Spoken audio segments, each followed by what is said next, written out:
ಇನ್ನು ಈ ಕುರ್ಚಿ ಫೈಟ್ ನಡುವೆ ಸಿದ್ದರಾಮಯ್ಯ ದೆಹಲಿಗೆ ಹೋಗೋದಕ್ಕೆ ಬುಲಾವ್ ಬಂದಿದ್ದು ಇವತ್ತು ಸಂಜೆ ದೆಹಲಿಗೆ ತೆರಳಿದ್ದಾರೆ ಸಿಎಂ ಸಿದ್ದರಾಮಯ್ಯ. ನಾಳೆ ಸಿಡಬ್ಲ್ಯೂಸಿ ಸಭೆ ಇದೆ. ಆ ಸಭೆಯಲ್ಲಿ ಭಾಗಿಯಾಗ್ತಾರೆ ಸಿದ್ದರಾಮಯ್ಯ.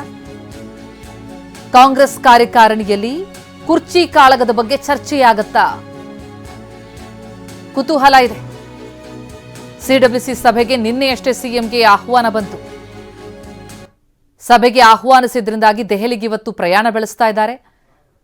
ಸಿಡಬ್ಲ್ಯೂಸಿ ಸಭೆ ಮುಗಿಸಿಕೊಂಡು ನಾಳೆಯೇ ಬೆಂಗಳೂರಿಗೆ ವಾಪಸ್ ಆಗ್ತಾರೆ. ಆದರೆ ಈ ಕೈ ಕಾರ್ಯಕಾರಿಣಿ ಸಭೆಗೆ ಡಿಸಿಎಂ ಡಿಕೆ ಶಿವಕುಮಾರ್ ಅವರಿಗೆ ಹೈಕಮಾಂಡ್ ಆಹ್ವಾನ ಕೊಟ್ಟಿಲ್ಲ. ಕಾಂಗ್ರೆಸ್ ಇರುವಂತಹ 3 ರಾಜ್ಯಗಳ ಮುಖ್ಯಮಂತ್ರಿಗಳಿಗೆ ಮಾತ್ರ ಆಹ್ವಾನ ಹೋಗಿದೆ. ಡಿಸಿಎಂಗಾಗಲಿ ಆಹ್ವಾನ ಆಗಿಲ್ಲ. ಅವರು ಕೆಪಿಸಿಸಿ ಅಧ್ಯಕ್ಷರು ಹೌದು, ಹಾಗಿದ್ದೂ ಕೂಡ ಅವರಿಗೆ ಆಹ್ವಾನವನ್ನ ಕೊಡಲಾಗಿಲ್ಲ.